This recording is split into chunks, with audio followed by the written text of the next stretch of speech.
RSS BJP and company मतलब इसमें कांग्रेस का भी हाथ है।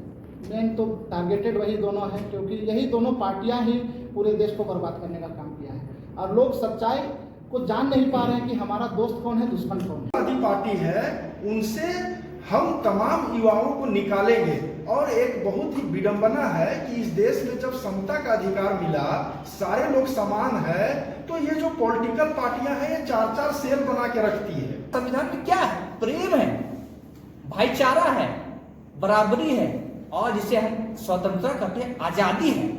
तो हम उस संविधान को गले क्यों ना लगाएं? और आपने कहा कि युवाओं तक हम कहीं सबसे पहले हमारे जो है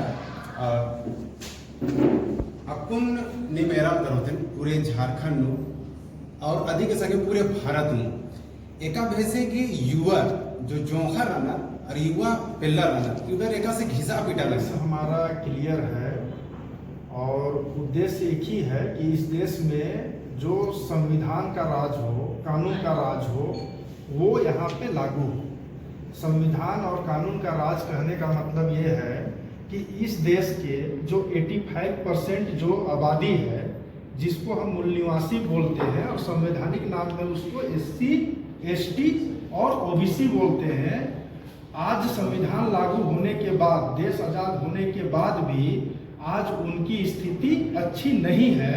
चाहे वो युवा हो, युवाओं की अगर हम बात करें तो उनकी स्थिति जो होना चाहिए उससे बद से बदतर अवस्था में जा रही है। इसको लेके पूरे देश स्तर पे जो अम्बेडकरवादी लोग हैं, अम्बेडकरवादी कहने का मतलब जो समता को मानते हैं, स्वतंत्रता को मानते हैं, न्याय को मानते हैं, बंधुत्व को मानते हैं, वैसी विचारधारा के लोगों ने बैठ के अब ये तय किया कि अब ये जो बदमाशियां, जो यहाँ की जो पार्टियां, जो मन्नूवादी पार्टी है, जिनको हम बीजेपी कांग्रेस बोलते हैं, और जो सुप्रीमोवादी पार्टी है, जो एक परिवार में सीमित होती है, जिसका सुप्रीमो मुखिया होता है, जो कभी चेंज नहीं होता है। चाहे देश स्तर पे आप बात करें सपा का, बसपा का, RJD का, अगर राज्य में बात करें तो JMM का, आजसू का। तो ये जो व्यक्ति अगर संविधान में समुदाय बना, कैटेगरी बना, तो उसको समता देने के लिए बना। लेकिन ये पार्टियां जो कैटेगरी बनाती है, चाहे वो SC सेल हो, ST सेल हो, OBC सेल हो, माइनॉरिटी सेल हो, तो ये इसलिए बनाती है कि इनको बस यहीं पे सीमित रखो, इनको समता मत दो।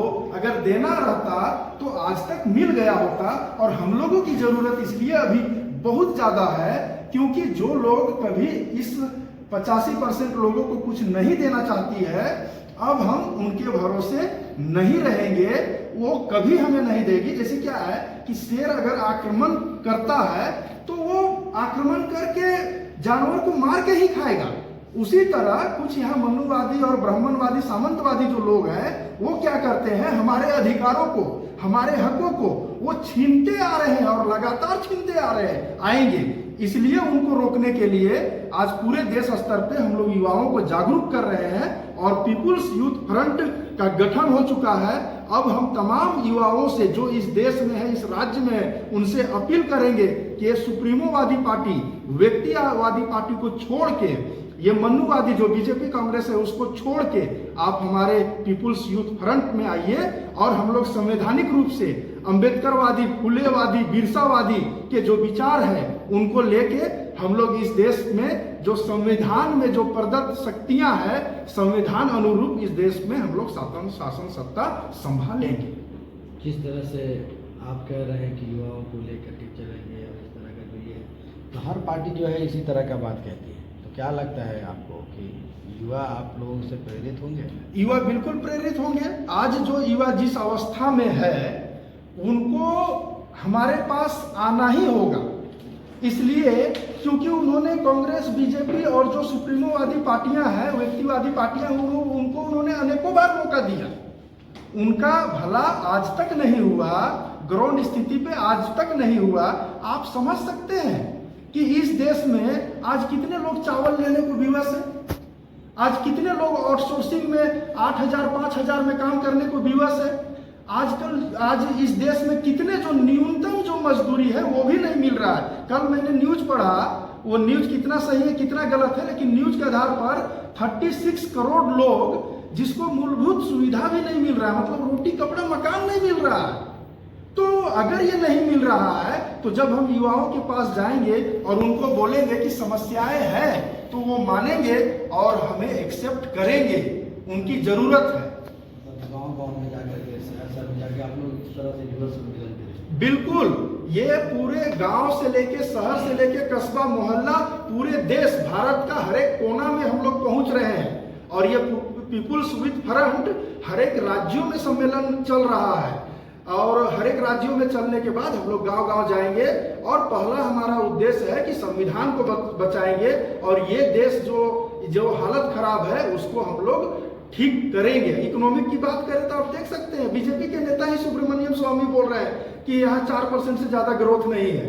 अगर इकोनॉमी नहीं बढ़ा तो यहाँ का युवा किसान जो बेरोजगार कहाँ से बढ़ेंगे? तो समस्या बहुत है, उसको लेके हम लोगों के बीच में जाएंगे, युवाओं के बीच में जाएंगे, जनता के बीच में जाएंगे और उन्हें जागरूक करके अपना समतावादी जो समाज है उनका निर्माण करेंगे। कैमरे के लिए अपना पूरा परिचय देंगे। Dwarika Das, national training secretary, people's youth front.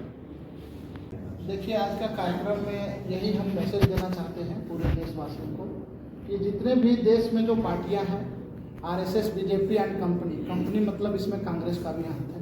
Main तो टारगेटेड वही दोनों हैं क्योंकि यही दोनों पार्टियां ही पूरे देश को बर्बाद करने का काम किया है और लोग सच्चाई को जान नहीं पा रहे हैं कि हमारा दोस्त कौन है, दुश्मन कौन है।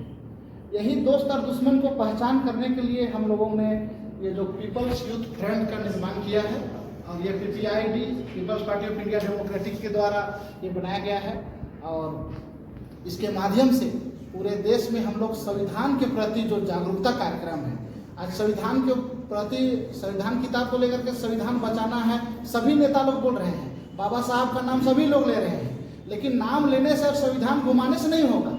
झारखंड में सबसे पहले अगर देखा जाए तो संविधान का नाम हमारे संगठन जो है वो लिए और संविधान घर घर संविधान पहुंचाने का काम कर रहे हैं और इसके माध्यम से कार्यक्रम भी हो रहा है। BS4 कार्यक्रम, BS4 मतलब भारतीय संविधान का सम्मान, सुरक्षा, संवर्धन, हर घर संविधान, हर घर बूथ, हर घर मतलब अंबेडकर, ये पहुंचाने का हम लोग काम कर रहे हैं और आने वाला समय में पूरे यूथ जो पॉलिटिक्स है, यूथ ही पॉलिटिक्स नहीं बल्कि पूरे झारखंड में जितने भी पॉलिटिक्स है, नौसिखुआ पॉलिटिक्स या फिर अनभिज्ञ लोग जो हैं उनको जागृति करने का काम करेंगे और जागरूक करके ऐसा पॉलिटिक्स करेंगे कि समतामूलक समाज का निर्माण होगा और समतामूलक समाज का निर्माण करके एक अच्छा राष्ट्र बनाएंगे और जिसका जितना संख्या है इस देश में उस आधार पर उसका भागीदारी हो, ये चीज़ का मांग करते हुए हम लोगों को जोड़ेंगे और एक दिन अच्छा पॉलिटिशियन बन के, अच्छा पॉलिटिक्स करके पूरे देश को हम लोग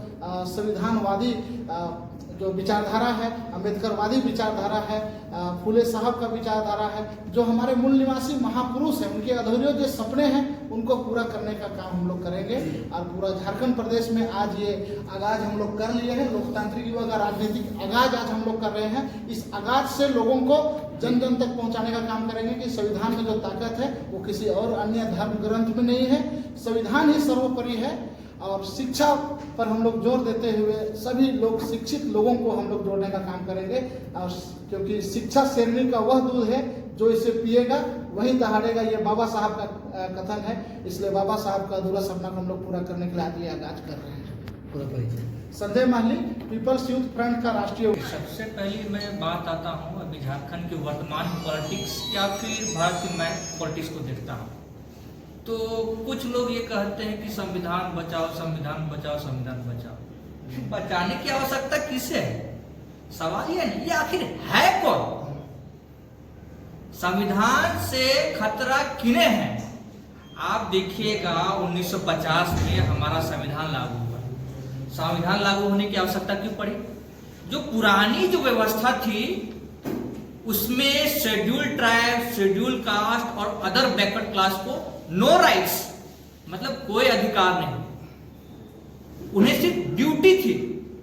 लेकिन जब ये संविधान मिला तो उसके बाद हमें राइट्स मिले। संविधान किसको आवश्यकता है? अति आवश्यक, शेड्यूल ट्राइब, शेड्यूल कास्ट और अदर बैकवर्ड क्लास के लिए। और मैं ये देखता हूं कि ये कॉन्स्टिट्यूशन हमें इस देश का शासक बनने की इजाजत देता है।